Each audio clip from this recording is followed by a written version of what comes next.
Hey, good morning, YouTube. Happy Saturday morning to everybody. Um, I am going to upload right now 2 videos that I made prior to the video titled No Vaseline, where I get grilled at for being too loud and keeping up the baby. Which here's a fact. When the baby was on holiday, she was staying with her grandma and her sister. Every night they stayed up all night. Like literally they had dinner like around midnight and they would stay up to like 3, 4, 5, who knows what time in the morning. And since she's been back, not a single day has she gone to bed before like 7, 8 a.m. Okay? Now, mom is the one that's in charge of all that because, you know, after I got, accused of allegedly stealing whatever it is she says she had, which came to a surprise to me because from my understanding, she didn't have anything. She did actually have something she told me that she got from a friend, but it was like a couple handfuls, and that was like about a week ago. So I imagine she would only have like a few left. So nothing like really for her to like. I hope nothing. I hope that she won't have yelled at me for like 2 or 3 pills of anxiety medication. Jeez. But she's been telling me that she hasn't been getting it because she can't pay for her doctor. So I was like, okay. I mean, I was kind of proud of her because I thought she just stopped doing it, and that's good. And she's also, she's been doing well, but now it's a new problem, that she went to the doctors for. That's why I say please pray for her, as well as for me too. I'm not perfect. I'm a human being, so it could be anything. It could be vanity. It could be lustful thoughts. They could pop in, but I try not. I even when I watch like an R-rated movie, I try to fast forward to those things because I I know that whatever you put in your mind is what you're gonna think of. So the best way to get rid of lustful thoughts is just do not watch any content where you see people engaging in activities that arouse you or that whatever and it works. And even in my dreams, I've learned to control my dreams so that I don't have dreams of that nature anymore. The way I did it was, as soon as I like, if I ever noticed I started having it, I would constantly wake myself up and say no, no, no, and then in my mind I would just focus on black, like just everything black. Picture like just a room with like close my eyes and picture everything black, and just take deep breaths and just try to forget about what I thought the best I could, and then just keep going. And ever since that up to now, shite, I haven't even dreamt effing, because I love my wife. You know, I'm still in a place where I need to grow because I'm in recovery, and recovery doesn't just mean, I'm in medication assisted therapy. It doesn't just mean taking your medications like the doctor tells you, and then getting a job and doing that. It also means finding out the deeper issues of whatever it might be, whatever might have hurt you emotionally through your lifetime, whatever may have caused trauma. In my case, like I suffer from separation anxiety from when I was young, from when I was like 7 years old. Which in turn developed I developed PTSD from a lot of events in my life. One of them was actually from what happened to allegedly to Kim, because I don't even know if she really got her stuff stolen, to be honest. I don't know, because she comes up with it's like, for instance, now when she says that she has something wrong, I tell her like this. I'm like, please don't tell me. I don't want to know, because it's always something, and it's like it's almost like she's trying to write scripts for a dramatic series. It feels like it really does. So, as far as I know, she could have been making it all up. But, and if she did, that was, I'm not gonna, you know what? that's that was something between her and someone else, but it is my mom, and if I ever found that out, I mean, I'd have to forgive, but I'd probably like just give her silent treatment. Because my mom looked out and gave her all her anxiety medication, and my mom suffers from anxiety. So, and most of that is because the fact that me and her are here, living here. I mean, let me see. You know what? I'm gonna apply somewhere new today. I mean, I guess I could reapply McDonald's, Publix. I reapplied. I messed up because I didn't know this, but did you know that when you apply, there's an option that says that would you like to do this application via text? And when you choose that, they actually text you, and without your acknowledgement, they set up a date for an appointment for you to have an interview. I had no idea. So as soon as I found that out, I changed my application so that it would take that off, because I think I got an email on the last day. I think it was like on a Thursday, because I was checking my emails finally by the end of the weekend, and then I saw I got an email from Publix. I called. I spoke to the assistant front end manager, very nice young lady named Aaliyah, and she said, okay, my manager will get back to you. And I only know that there's a front end because I ended up walking to the store later on that night. That front end is just what they call now the customer service manager. And the customer service manager, like the actual manager, is this girl who, one, she seems like she hates being there. Maybe she just had a long day. But just from the vibe that I got from her, and also from someone that is employed, like is her direct boss, like I was just asking basic questions and they were like evading them like I was like FBI or something. It kind of made me feel weird, like why is this person acting like that? I'm just asking normal questions like how long have you worked there, and they're like, oh, go inside, you got the job, don't worry, you're good. And they wouldn't answer any questions. It's like they were like I don't know what it is, but it was kind of weird. Like, what does this person have on this young man that he feels like so scared to talk to people? Maybe he just is naturally anxious like I was when I was young, but I wasn't that anxious when I was in customer service. I would speak to people all the time, and even till this day, I get along great with everybody that I've worked with. And if I don't, you just kind of got to suck it up. That's why even if she did call me, even though I didn't want to work for her, I would have gone anyways, because I'm not doing this for me anymore. I mean, even though I am doing it for me, but my daughter, she's getting to that age where, she wants more things in life. She wants, and also I know that she's embarrassed by dad, because, dad doesn't have a car, and kids think that cars are, well, I don't know. Gen Z might be different. Gen Z might be more like, more like experience driven, more like, like their motivation might be more like an internal spiritual one than, millennials and people before millennials, where it was all capitalism. But by now, we're seeing the late stages of, almost truly free capitalism, and we're starting to realize that it's only helping a very seldom few of the population. If we have a 20% middle class, I would be surprised. I bet you that about 80% of people, if not more, that make six figures a year are living paycheck to paycheck. That's $100,000 a year. And it wasn't like that in 2018. In 2018, you could be making $80,000 a year, and you could be the sole provider of the household for a family of three, let's say, and maybe even four if you do it right, and possibly even go for like a 1 week vacation with a family.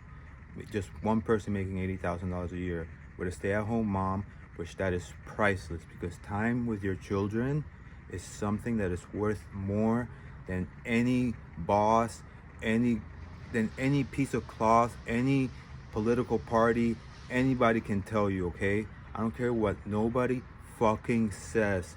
You spend time with your children, you talk to them, you ask them how they are, you just let them know you're there, you know?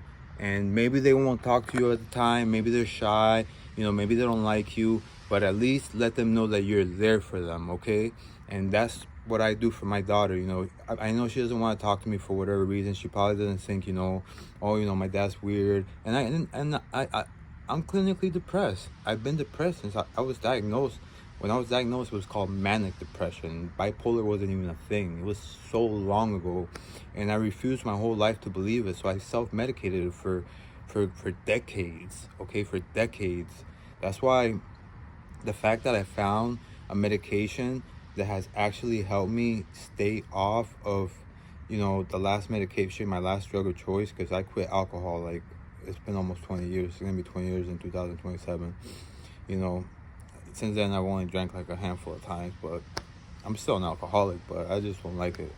You know, I was using opioid, like full agonist opioid, but there's the partial agonist opioid that I use. It works just as well for the pain as a full agonist opioid. And the best part about a partial agonist is that there is practically zero potential for abuse, because whether you do one pill or you do two, you're not going to feel any different. One is all you need. You could even do a half and it'll work pretty well, okay? So I do one, and then sometimes, like, if I'm doing it, I try to keep it under my tongue for at least 30 minutes, you know, to let it dissolve fully, and maybe even longer so it lasts longer, because I only get it every 6 hours, which that one is not that bad. The one that I really need more of is my anxiety meds. My anxiety meds every 8 hours doesn't cut it. But because of this stupid opioid epidemic, because of these fucking white people that run this country, you guys had to get addicted to fucking painkillers because a fucking doctor of medicine prescribed it to you, and you guys are dumb as fuck. Or you just use it as an excuse because you know you wanted to fucking do it. Everybody wants to give in once in a while and party and let loose. But addiction is you know, you just fucking gotta take a hit off the joint one time and that's it. You're down the road. That's why marijuana, they say it's a gateway drug. Not necessarily, but if you have the inclination of being an addict, or you have family members that suffer from addiction, it is a gateway drug for you, man. And but really, the biggest gateway drug is alcohol, because it's legal for now. The only reason marijuana is illegal is because pharmaceutical companies, they wouldn't have made their billions and their trillions, because marijuana is such an amazing plant. It's a weed. It just grows without you barely taking care of it. The hemp fibers from the trunk are so strong that Henry Ford made a car built out of hemp. I think that after Henry Ford made that car, that's when the U.S. government started to actually look into marijuana, and then they said that it was illegal because people of brown color or people of black color were using it, and they associated it with lower class people and people that were immigrants and things like that. And then they put it as a Schedule 1, the worst of all things. More people die from tobacco use every year than marijuana use. Really, you can't confirm the marijuana use because, you know, since it's Schedule 1, you can't really study it. I'm sure it can cause cancer because you're still smoking something. But nonetheless, marijuana, if it's not grown commercially, it's fucking how do you call it? What all those people like to buy that we know because they think it's healthy. It's organic. It doesn't have pesticides. It doesn't have all those things which are carcinogens. The pesticides are the carcinogens. That's why people like to think that organic is better, but most of the time, you know, even the stuff they use to grow organic could be just as bad for you. So it's just a way to take money out of people. But nonetheless, yeah, so I'm gonna go ahead and link the two videos that led up to her coming out at, I think it was 2:25 at 02:25 hours, and she was saying that we need to sleep. She doesn't work. Mariah, ever since she's been back from holiday, I haven't been making any videos, and by the time I go to bed, she stays awake until like 7 in the morning, 8 in the morning. And that's what her mom's been telling me every single day. Oh, Mariah just went to bed, and she doesn't get up to like 4, 5, 6 in the evening sometimes. Okay, and I'm not even out in the back anymore. And if you see the videos prior, you see that I wasn't even much standing near the window, and you can see the volume of my voice when I'm making them. So you guys be the judge if it was okay for her to come out and yell at me, talking about I'm making too much noise making my videos, when one, she doesn't work, she doesn't do a GD thing practically. Okay, I'm sedentary. Okay, I'm a very sedentary person, which is worse than smoking, but I at least clean. I at least make sure that this house is spotless, that way mom and dad, you know, it they're not completely repentful of having us here. Okay, and on top of that, I try to help out as much as I can. It's hard because my medication, like this past month, my insurance didn't cover it. $500. I paid all but $50. $500 for 1 month worth of going to the clinic and getting my scripts filled. I mean, it's just fucking unbelievable. So, but I paid it all back except $50. I was also able to buy my daughter a couple meals because, granted, she hasn't been here that much, and also Papa Alex, my king, my lord, he's been buying her a lot too. If it wasn't for dad, you know, I really, you know, I wouldn't be able to live. So that's why, you know, I owe my parents everything and more, and also my sisters, because even though they're not talking to me, I'm very grateful for it, because it's probably the best thing that they could do. That way it gives me a moment to reflect and to realize the person that I've been, and think about, if I keep making the choices that I've made in the past, where that's going to take me in the future. And it's actually helped out a lot, so I'm very grateful that they haven't talked to me. But anyways, so yeah, check out the videos if you guys want. If you watched till now, thank you. If you watched the first 30 seconds, thank you. If you're not subscribed, please subscribe, or please like. I don't know, I don't really care. I say do that so that it helps the algorithm, but you know what, if you guys want to watch, if you don't want to watch, go fuck yourself.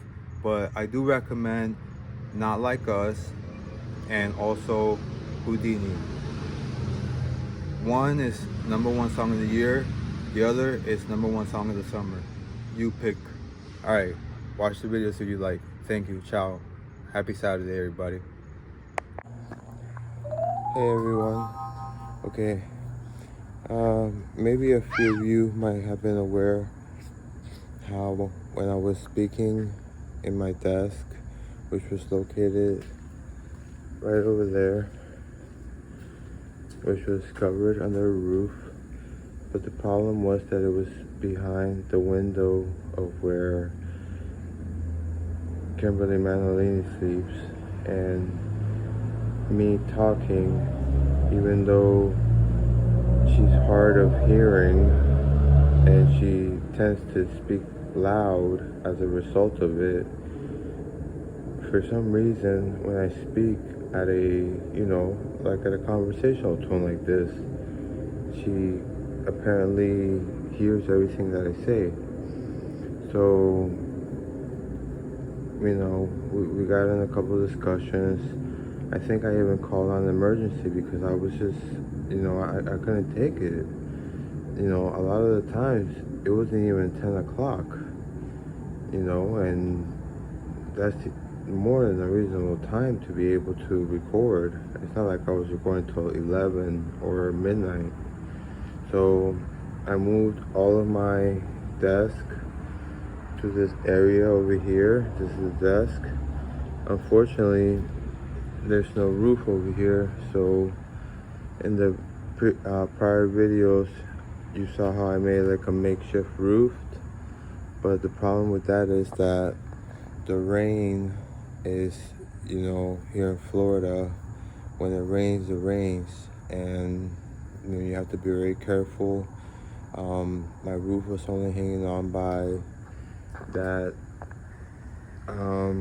6 foot tower, that 6 foot ladder, which I found someone was throwing out, so I upcycled it. I also upcycled. Hey everyone, let's see if this makes it to YouTube. Okay, so my office was right here. This whole area right here. It was beautiful. That's my Canadian leather chair, about $1,300. It was brand new, but now after a little bit of wear and tear, you can see how I wore a little bit off of it. But it's got like a whole bunch of different settings. I had to get rid of the table because that was a table that was used. Oh my goodness. Oops. Oh, it's a good thing I found this. Let's put this in the bulk pickup. Oops. I'm gonna have to put it in a bag. Okay. I'll do that later. Alright, so everything I moved to bulk pickup by myself, including, well, the exception of the power tower, the TV, that one chair, and my king chair. Of course, Beast Boy. We cannot forget Beast Boy. Alright. And the ladder, which was is an upcycle. It was someone was tossing it for bulk, so I went ahead and took it. It's been good so far. I did have that 45-pound weight on top of it, and it fell on the table. I hope it didn't make too loud of a noise, but so far mom and dad have not complained. But I did take everything that was needed to be for bulk tomorrow, except for that little bit right there, which I'll just put into a bag. And then yeah, it was a lot of work. That table alone weighs approximately about 150 kilos, I don't know, 200, 300 pounds. But I just, I just did it, because, my dad, he taught me from a young age, to try to, do resistance exercise, do anaerobic exercises, take care of your health. My dad's a Catholic, and he treats his body like a temple, which is what I aspire to do. So, anyways, they're talking, so let me just shut the fuck up because I don't want to get them upset. So, alright, bye. Okay, so if you made it this far, you saw the 2 videos. One was posted at 5 minutes into the new day, the 23rd, which was Tuesday. Mariah was back from her holiday, so she was already staying up till 7 a.m. So mom talking on her behalf, saying that Mariah needs to sleep, complete and utter bull caca, okay? And then the second one was at 221 hours. So at 221 hours. So that one was approximately right before she came out and started grilling me, yelling at me, and then again accusing me of a theft of something that she says that she allegedly had, which, as far as I'm concerned, it could have been completely fabricated. Okay, I'd rather not. I'm gonna let go of it because just forgive. I know exactly what it feels like, okay? I've had my stuff taken, and it was a lot, okay? Because at that time, because I get written, she gets every 12 hours. Thank goodness I'm still getting every 8. If they lower my dosage, I don't know what I'm going to do. I'm going to have to go find a doctor from out of state or something. But, because I'm trying to get every 6. Every 4 is really what should be written for me, but I'll settle for every 6. But, so imagine having filled and having, you know, your whole month's worth of meds. I don't know exactly what she had. She said she had like, I don't know, 30 or 40 or something like that. I don't know what she gets. I don't know, because the whole time she was telling me she gets nothing. So I don't know. So, and like I said, anytime she does have medication, that, like that kind of medication, she always keeps it in her brassiere. And I've actually jokingly, like way in the past, I've actually like playing around, try to go in there, and she notices it. She slaps my hands, and so there's no way possible she's blaming me because I went in there because I was concerned about her, and I hugged her, to try to comfort her. And it just makes me so sad that I can't even go in the room, you know, my daughter, and then I do love my wife, and it just, I asked her to go to service with me, and you know what she said? She's like, "Oh, I'm not going with someone like you because you're a theft. That's not something that's right and something of God, da da da." You know, every Christian knows that Jesus came here for the people who sin, for the common, for pretty much everybody, but mostly for people who are in trouble with sin in their lives. Those are the people that Jesus came here for and who he died for. Okay, if you're doing well, your job is to go out and help others and spread the gospel. Okay, but so the fact that she would say that she doesn't want to go with me because she thinks that I did something wrong,